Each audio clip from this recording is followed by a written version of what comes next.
make sure this thing is set up so we can go.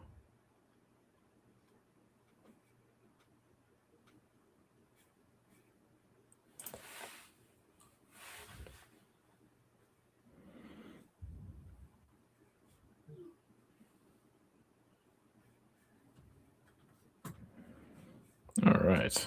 Just waiting on another connection here. All right, here we go. In five, four, three, two, and one. Tannehill looking for him. He's got it. He scores!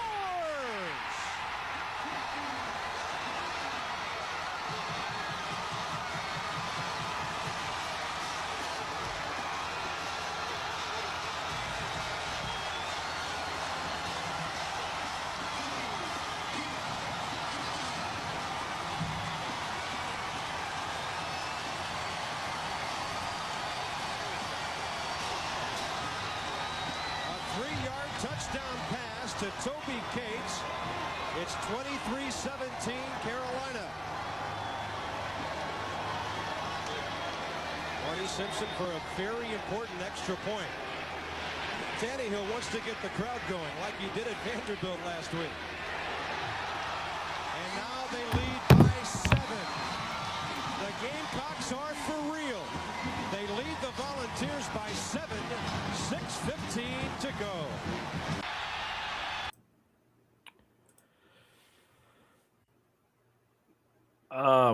What is up, everybody? Thank you for joining us here on the Welcome Up Podcast. I'm your host, Famous Garnet. I'm joined by my co-host Q. What it do, y'all? What it do? It's well, Q. It's a sad day for Gamecock Country, Gamecock Nation, the city of Columbia, the state of South Carolina. As unfortunately, Steve Taneyhill has indeed passed away at age 52 after a battle with cancer. So, look, I tell people this all the time after anything that happens, man. Tell your loved ones you love them. Tell your people, check on them. I mean, life is so short, and Steve, I mean, look, Steve was very young. I mean, Q and I, we were, just barely into the world. I mean, we were very young when Steve was playing ball, but we do remember him on TV. I mean, we remember the highlights. I mean, things of that nature, and off of that alone, I mean, Q and I, we've met Steve Taneyhill many times. We've been at many events with him through Cox by 90 over at CB18 with Jeff. That's a guy that really poured into his community. You don't hear a bad thing about him. Even when he was a player, Steve Taneyhill was still an outstanding individual on and off the field. It's like I said, it's a sad day, man. Steve did a lot for the community, poured a lot, not just with NIL, but other things. I mean, he was a owner. He owned group therapy in 5 Points, which we all know the story behind that. So it's Q. It's a sad day, man. It's truly a sad day for Gamecock Nation. I know one of the biggest things Tannehill was trying to do recently was he was working alongside Troy Williamson trying to get more alumni back to support the Gamecocks. And with talking with a few people, I know that was an initiative Shane really was looking to make this coming football season 2026. I was told by someone very close was like they're trying to fill those sidelines with former players to help guide these younger guys. It was something that was very much noticeably missing last year, and we got to thank Tannehill for that, man. Steve's a great guy, man. Very warm, very open, very welcoming. He's a great guy, great guy. And he loved his Gamecocks, bro. He loved his Gamecocks. He loved them a lot, man. And at the time he played, which is 92 to 95, I mean, bro, I was a toddler, bro. I was 1 year old. And so, and knowing how important he was to the community. That's something you grow up knowing about is Steve Tannehill. And, when it came to Gamecock football, you knew it as, Tannehill was the leader, the guy, the man. And so we lost a good one today. CB18 was his spot. That was him. Him and Jeff. But you saw Tannehill every time, and it meant something to us all. It really meant a lot to us all. And I think the best thing as Gamecock fans we can do is continue on trying to create that atmosphere that Steve was trying to create, which is a complete vibe of Columbia. And so that's our job. That's our job. So Steve, we're gonna pick the mantle up. We're gonna keep going. I know that's what you would want. I know that's what his family would want. But definite prayers for him and his family, for Gamecock football, for alum, for everyone that was touched by Steve. Man, we lost a real one today. Yeah. I mean, you look at the sentiments of the community around him and what people have said. I mean, everybody's been outspoken about it, man. Everybody from football to basketball, Eric Kimry, Kerry Rich on the basketball side. I mean, everybody has spoken about it, and it's a big loss, man. It's a big loss for the community. He did a lot for South Carolina, and it's truly unfortunate. Steve, on the football side of things, he is the current career passing touchdown leader. He had 61 touchdowns at South Carolina. He's obviously going to go down as top 5 probably in history when it's all said and done, right? It's tough, man. It's especially tough. with the portal set up, he'll 100% going to be there. Yeah. So.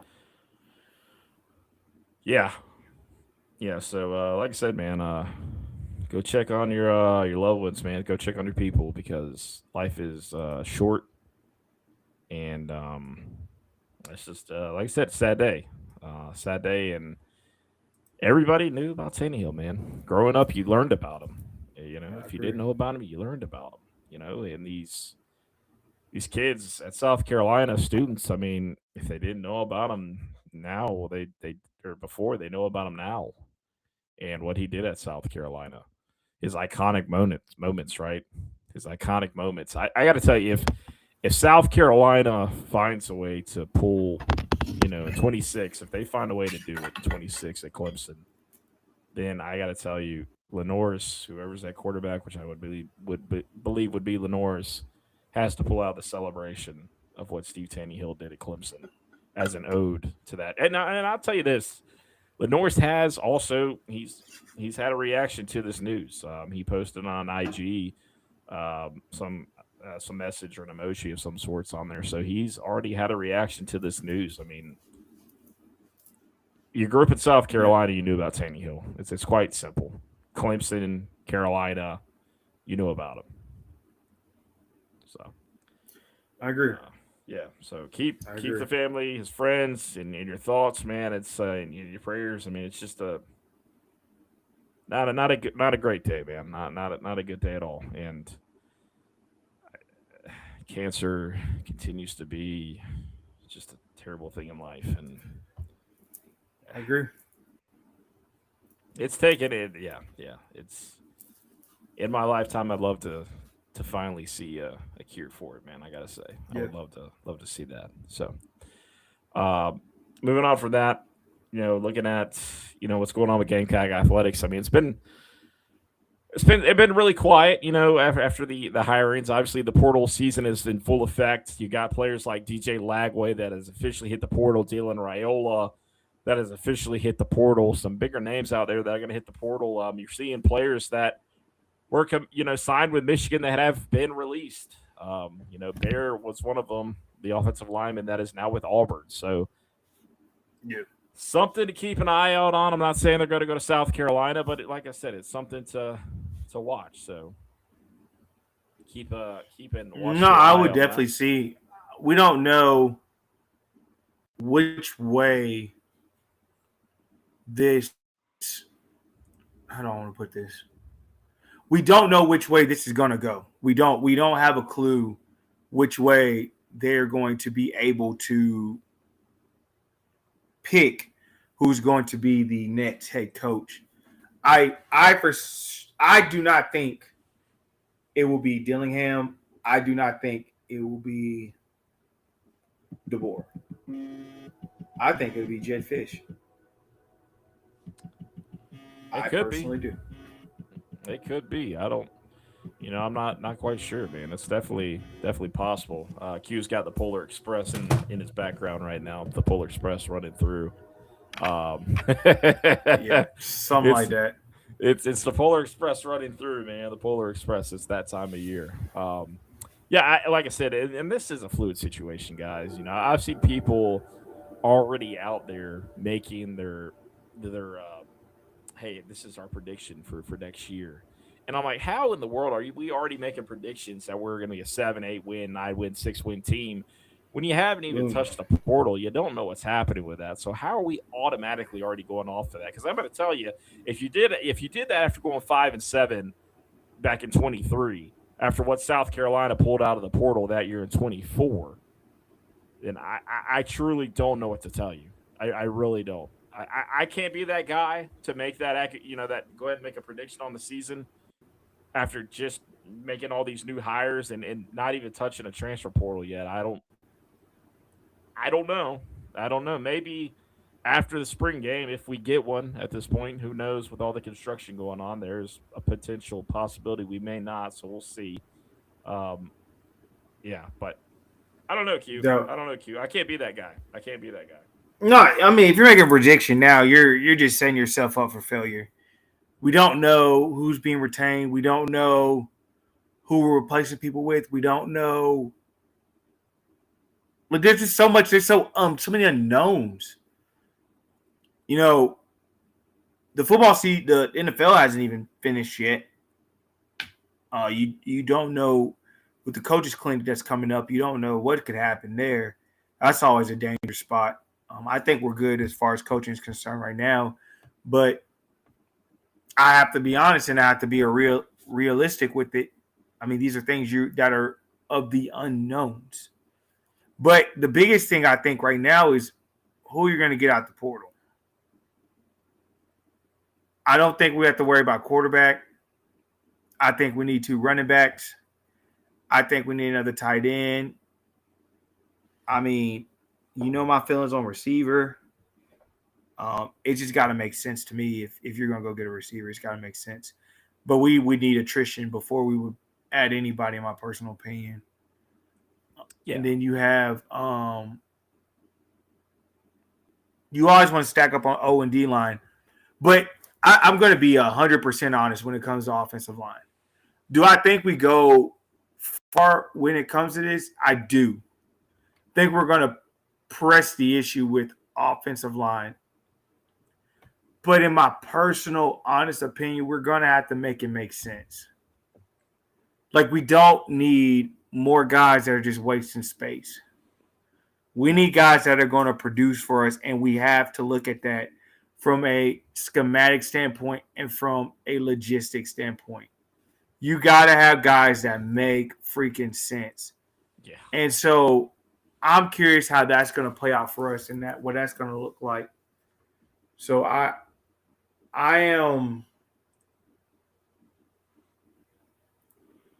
think we'll get there.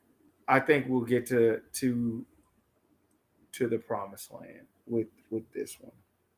I think we retain who we need to. I think we are very heavy and strategic in who we have this year. I agree. Yeah. Yeah, no, I agree. I mean, here's the thing, Q. And I've said it once, I've said it twice, and I'm going to say it again. If you have the money, you need to spend it. For sure. You need to spend it. If you want to, like I said, right the ship, and I'm saying it can be done. I'm not saying it can't, and I'm going to say that again. It can be done at South Carolina because, I mean, look at 24, man. That nobody – and I said this – we say this all the time, Q. Nobody saw that season coming after 5 and 7. We saw progress, sure, but we didn't see that team potentially out there sniffing the playoffs like that. I agree. I'm just saying. Now, I agree. You go after guys that make sense. I want to say one right now. How about the edge out of TCU, Paul? And I'm not going to butcher his last name, but Paul from TCU, the edge out there, has some of the most pressures in college football coming out of TCU. I'm just saying, hey, Kendall Briles, make a call. Get Clayton White involved, man. Like, let's make this thing happen. The kid's got 2 years of eligibility left.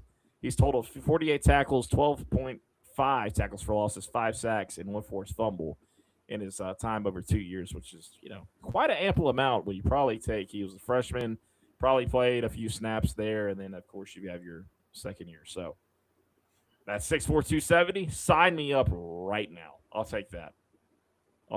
I mean, I think you need to add some help over there for Dylan, with Jaylen Brown coming back, which I know he's attacked rehab pretty hard, heavy. So I think he's going to have a good year next year, especially staying healthy is the key to the whole situation.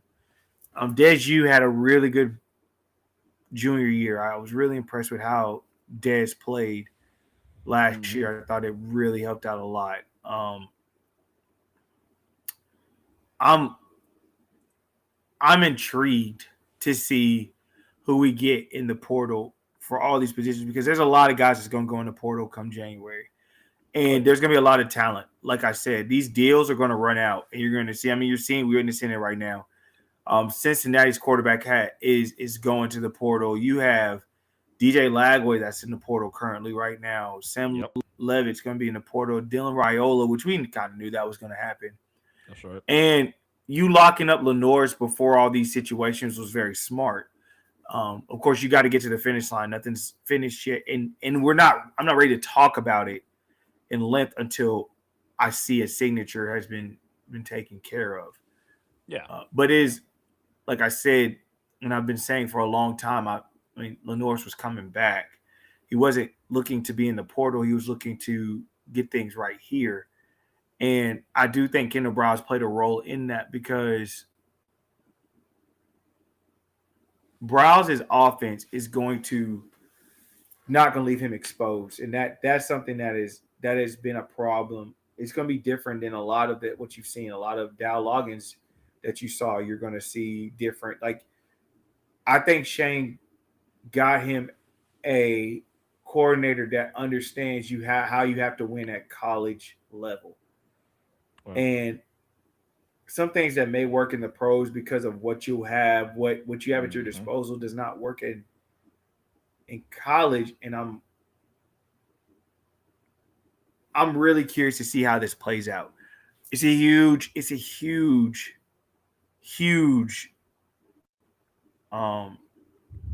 off season. It is. But my question now is, so what are we going to do about our off season?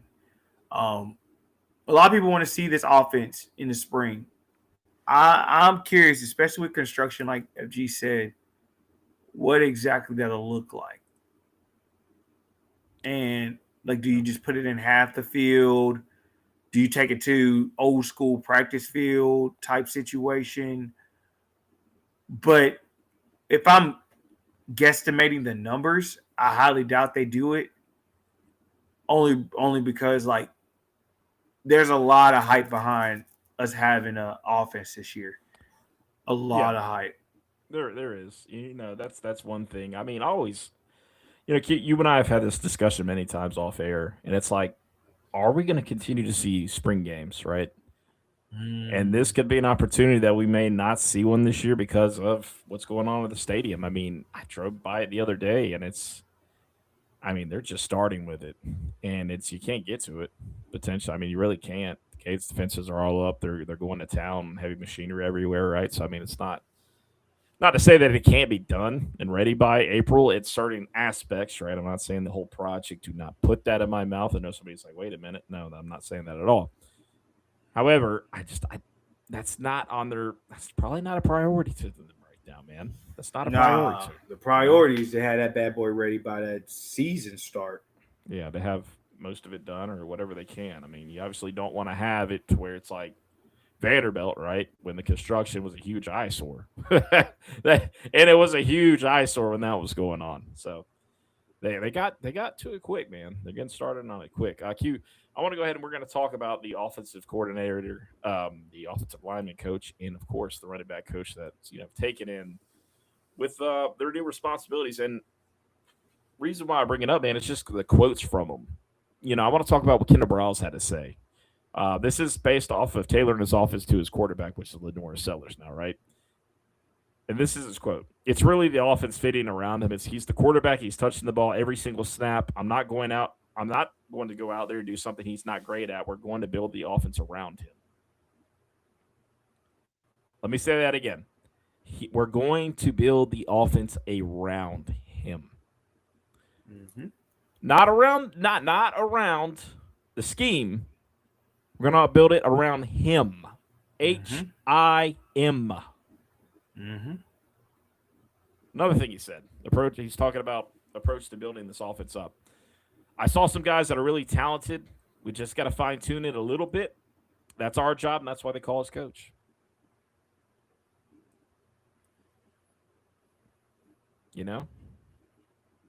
Simple things like that. That was said in this presser, and I'm like, it kind of makes your ears perk up because if Kendall Briles truly can run this offense through Lenore Sellers like he did KJ Jefferson or Arkansas, I'm going to throw KJ Jefferson. That's the best really body-type skill player that Briles has had in a while. They choose up with Lenore Sellers, right? That's a good point. You sign up for that, right? You would sign up for that right now. The production. If you're talking about the production, absolutely, 100%, absolutely. Mm-hmm. And I think when I'm thinking through the situation, when I'm like literally trying to dive in, figure out what I want to do with that, I would say your best bet, if I'm Kendall Briles, especially when it comes to Lenore's, is make sure he's comfortable in the pocket. So honestly, I think it's going to be Clement's toughest task, but he has an opportunity to prove why he's one of the top offensive line coaches in the nation. He's going to have the opportunity this year. He has an opportunity to take a 5-star offensive lineman like Josiah Thompson and find that 5-star talent that just whittled away. I don't even know what's to be said at this point. He looked confused last year on the line, Q. It was bad. It was not pretty. It's not pretty at all. I mean, I think scheme played a lot into that, but it did. If you're going to put them in, I will say, if you're going to put people in one-on-one situations, I want 5 guys out there that can handle one-on-one situations. Yes. That's where I'm at with it. And so with that, and then getting Lenore's to make quicker decisions to where the ball needs to go, both things that can help the situation. But you're going to have your receivers take a next step forward and get separation. You got to have that. You've got to have a lot of things go your way in this situation. And that's where I'm at with it is, can we get a lot of these things to happen in these situations? And that's the thing, Q. I mean, they're going to look at film. Obviously, they're probably watching film right now as we speak to see what South Carolina had out there. And obviously, you're looking at all the downs. You're looking at all the separation that these wide receivers, again, Kendall Briles is going through every bit of it, I'm sure. And he's going to have the conversation with Mike. Hey, Coach Furry, I mean, what do we need to do here? Your freshmen, you've got some great, talented freshmen. You still have some that really didn't see the field too much with Malik Clark, like Cyrus and Jordan Gidron, but a lot of those guys were coming back from injury, so that's easy to say why they weren't out there, right? Mm-hmm. Guy like Donovan Murph, he showed really good strides last year, but then you have wide receivers, returners like Vandruvius Jacobs, right? You have him, you got Nicholas Harbor, you got Maceo Bennett. You have all these guys that are potential, good returners coming back. What can you find out of them? And for somebody like a Nick Harbor, you're coming your last year of football. You're not going to declare for the NFL draft. You're coming back. You have that opportunity to be wide receiver 1, and not only wide receiver 1, you have that opportunity to be that 1,000-yard receiver, which the progression is there, Q, from 300 yards to 600 yards. The next step. That's all I'm saying. Give me 1,000 yards. Give me 1,000. 1,000 yards is next, and I'm trying to tell folks 1,000 yards is next. He's on the way to get it done. That's you it. just have to let him progress in this. That's why I said people keep saying, maybe Nick needs to go to the league. Nick does not need to go to the league right now.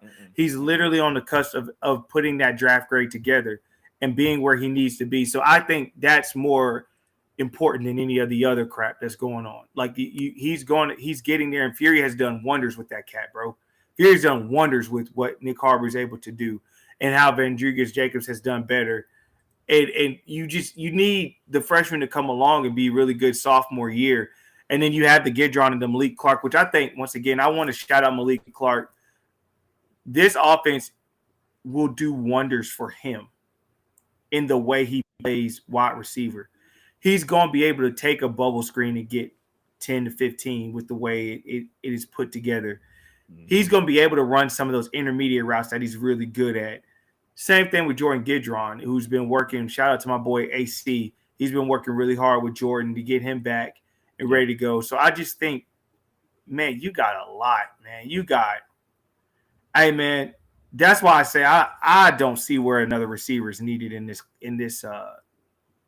room right now. I'm good with where we at. I'm 100% good where we at. You got who you need. You just got to be able to get the ball to you're not.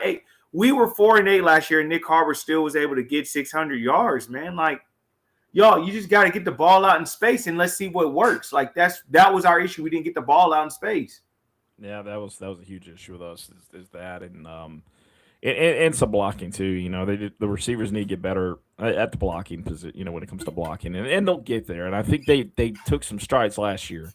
You watched film on it; they did some decent blocking at times. Sometimes there was terrible blocking. Like, good God, in order to run Kendall Brown's offense, I will say you have to block. You have to block. That's part of it, right? It's got to be a will. Yeah, it's got to be will. So that's going to be looked at. That the only way I could see them bringing another receiver in is to looking for things like that, bringing a true guy that can get out there and block better, and just maybe a true seasonal guy. Maybe that's older than Nick, right? That has that fifth year football. I mean, I'm not saying it needs to happen, but that's the only thing I can see the reason why to bring somebody that's fair. Like that. But it has to. But as Q said, it has to make sense. You can't be. When I say spend money, but you don't need to blow it on a wide receiver. I would rather see that money go towards an offensive lineman, a running back.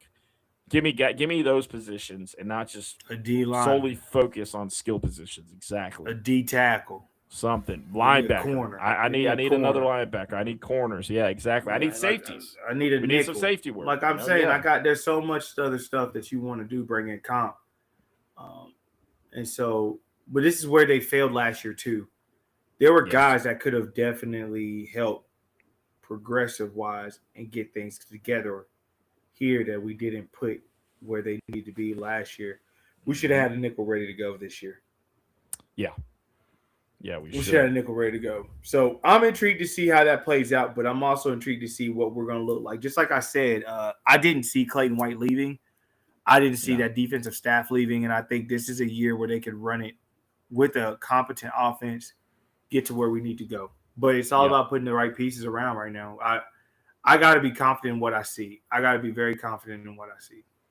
Yeah, likewise. Did want to talk about Stan Drayton, his relationship with Shane Beamer. Obviously, it's a long relationship. He's done it for a very, very long time, since Q and I were actually in the high school days back then. So you believe that. So I really like that.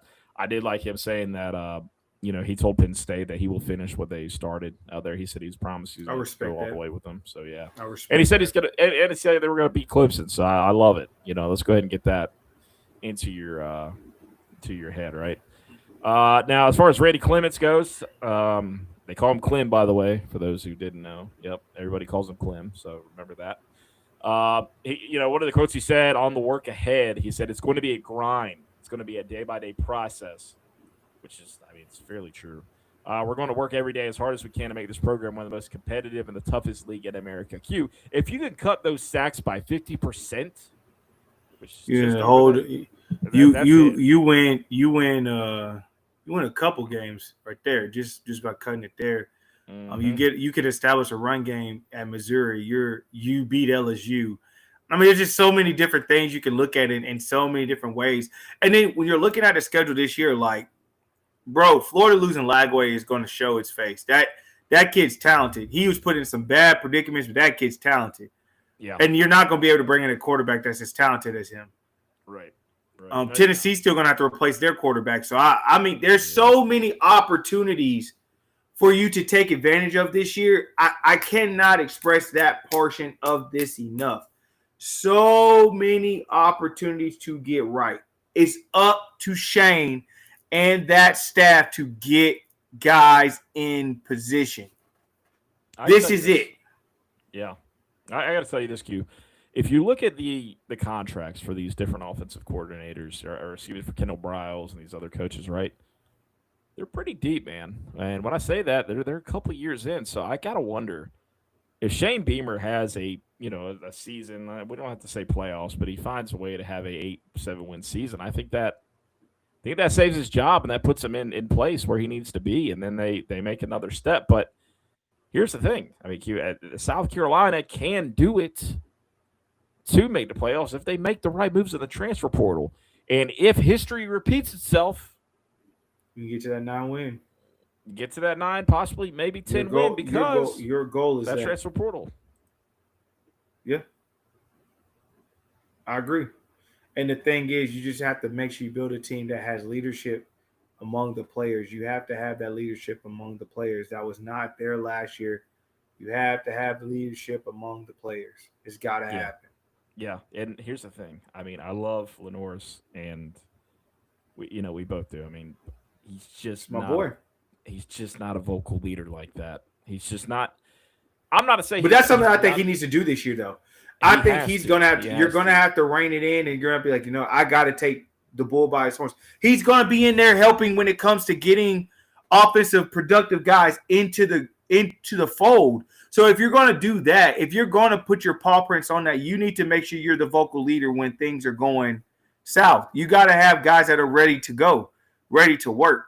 And one thing Stan said I thought was important. I'm going to feed the hot hand. You're not going to have a situation where Matthew Fuller gets a 77-yard touchdown and then you don't see him for 2 freaking quarters. That was pathetic, in my personal opinion. It was freaking pathetic, bro. Yeah, that was. And so you're going to have – you need a coach that's going to know what he's doing, and that's the key. That's the freaking key to this is having someone that knows what he's freaking doing. Yeah. No, I do 100% agree on that. I think South Carolina is going to have more to spend in the NIL this offseason. I really do. And I'm not just saying that. I feel like there's – with these hires that South Carolina just made, they're not making them to just bring in some low-edge guys and try to find the best out of it like we did last year. Like we did last year. There are players that started last year that just – they shouldn't have started. They should not have started at South Carolina. They should not have started. They should have started in the SEC. Let's call it how it is. At the end of the day, we're going to find out how serious Shane is. That's how I look at the situation. At the end of the day, we're going to find out how serious Shane is. If he's as serious as he says he is, we're going to find out. There's no ifs, ands, or buts about it. We're going to find out. Yeah, I do agree. When you have guys – you're going to have a lot of returners next year, though, man. You're going to have a lot of returners that can do this thing. I think, at this point, Judge Collier is going to return to South Carolina. Obviously, DQ Smith's looking for, some kind of more eligibility. I don't know if he'll receive it or not, but if he does, that'll be interesting. So there's a couple guys still fighting for eligibility that's currently going on. So we'll see where that ultimately ends. Really cute. Enough about football on that end. Let's go ahead. We're taking into basketball. South Carolina the other night, the Gamecocks. We're going to start on the men's side of things. It's a little tougher to talk about considering what happened in this game. Q, you're able to watch it. I was actually at a Christmas event, so I wasn't able to watch this game. South Carolina at home, welcome the Citadel, and it's the Citadel, man. You're supposed to blow them out by 25 or so, kind of like whatever you can do there.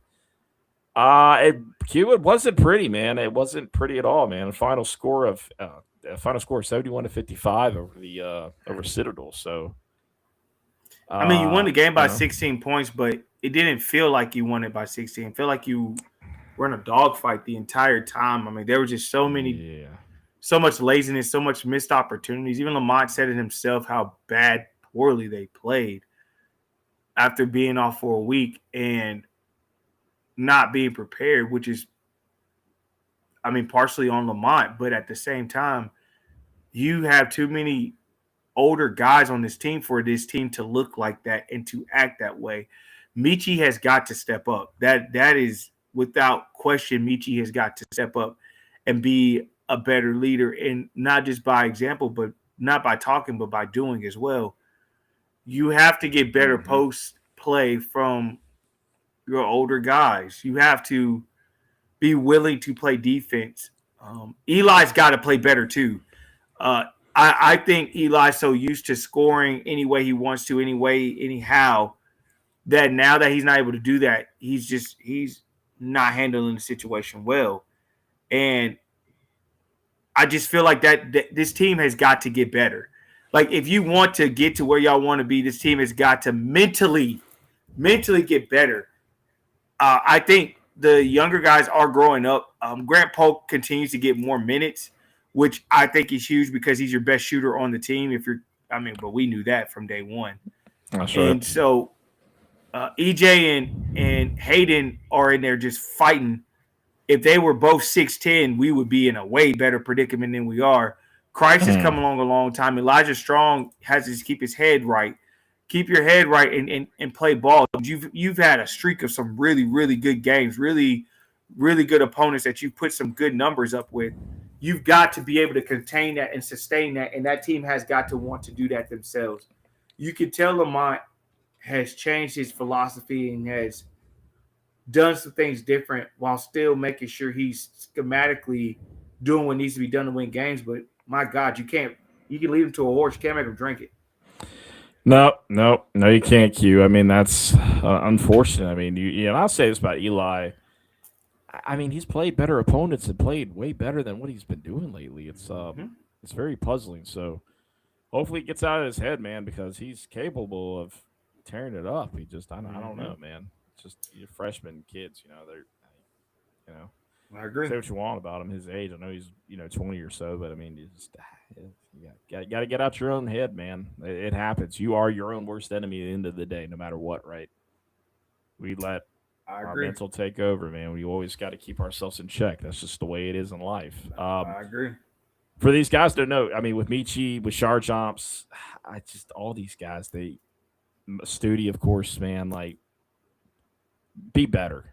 Be a better leader. Understand where you're at. Don't be lazy. I mean, obviously, the whole thing with Michi, the way we lost to against Virginia Tech, I mean, that game was winnable, and Michi Johnson should have been the Michi Johnson that we saw 2 years ago and try to be a leader then, man. Like, trying to lead with Talon Cooper and BJ Mack and those guys. Like, what are we doing? Like, come on, Meech. Like, you're better than that.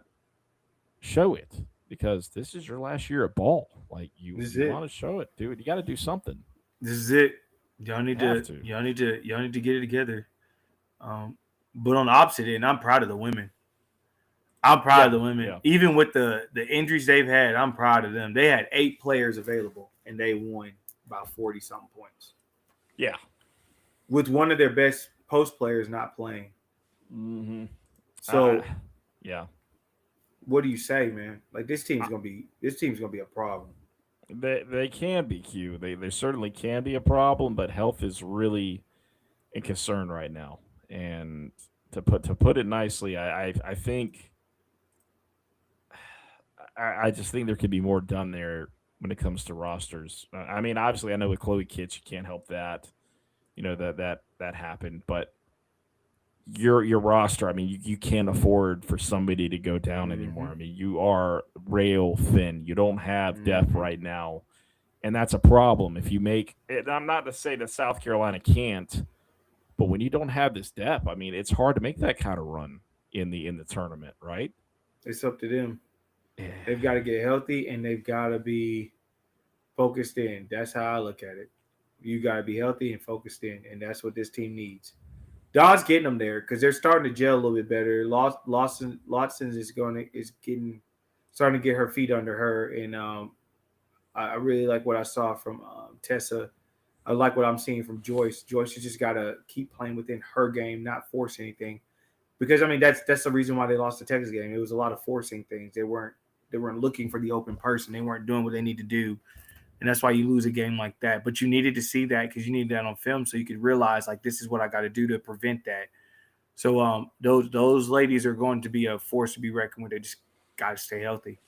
They have to. Shout out to Tessa Johnson too, by the way, a new Gamecock grad that just graduated today. So shout out 2.5 to years. her.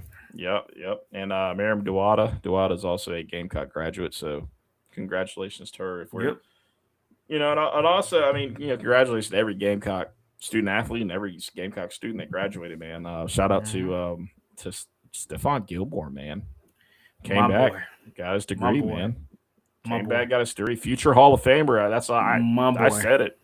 Future Hall of Famer. Put it in right now. Future Hall of Class Famer. Stephon class Gilmore. of '09, bro. Class of '09 GOAT, bro. Walking in the same door, same time. Beautiful stuff, man. Mm-hmm. Beautiful stuff. For him to get that done, that's some good stuff, bro. And It is. and honestly, I could see Gilmore get into the coaching realm, bro. I could see it. I think he would.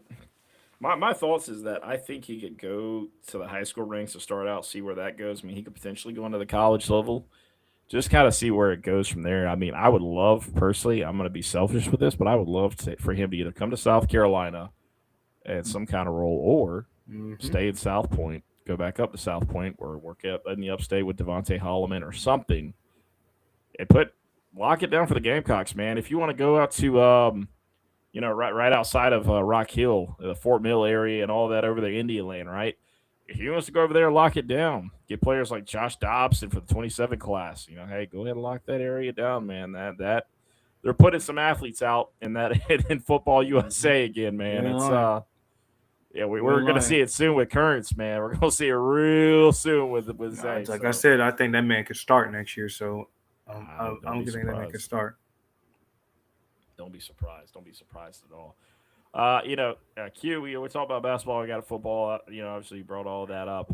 Softball obviously is going to get started here soon. Baseball, your spring sports and all that good stuff. Uh, College football in general right now, it's a very interesting place to be. Obviously with the Sharon Moore thing, right? Whatever thing happened with him. Uh, Once again, I want to talk about that AD that led all this. I'm not saying he let this happen, but many things have fallen under his watch. And granted, this is the same guy that is over the CFP committee that kept South Carolina out of the playoffs. He should not have a job. He should not have a job. I mean, Michigan has been doing this for years. It's not. I can't even really. I mean, it ain't got No, I nothing to do with agree. AD. This has everything to do with just Michigan as in general, and I think that's why they're about to have a very um. I think they're about to have a very wide open awakening because of the lawsuits they're about to have, of the struggle they're about to have when it comes to a coach.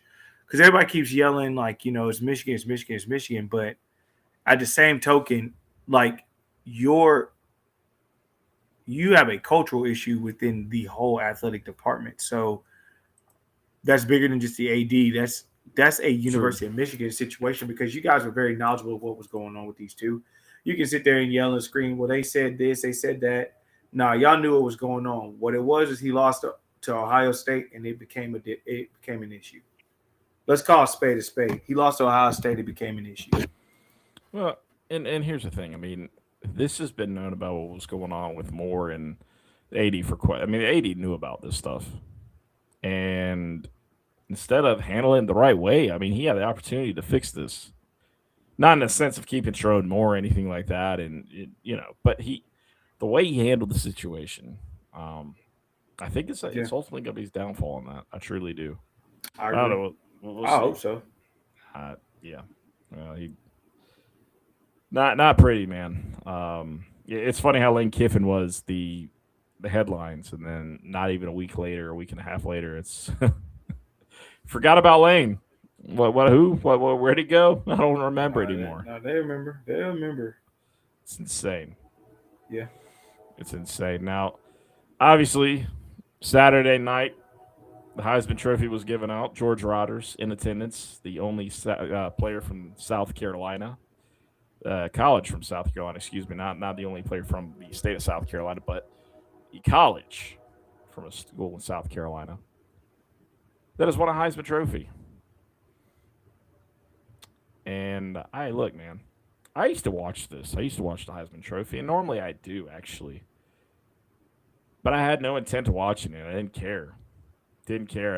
I didn't. I thought this was the most lackluster Heisman list in a while. Jeremiah Love's a great running back. I thought he did really well. And then Julian Sain, you got guys like that, right? Fernando Mendoza, and then Pavia.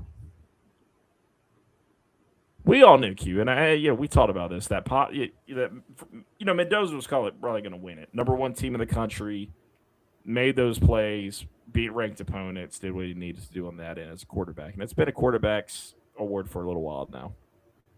Well,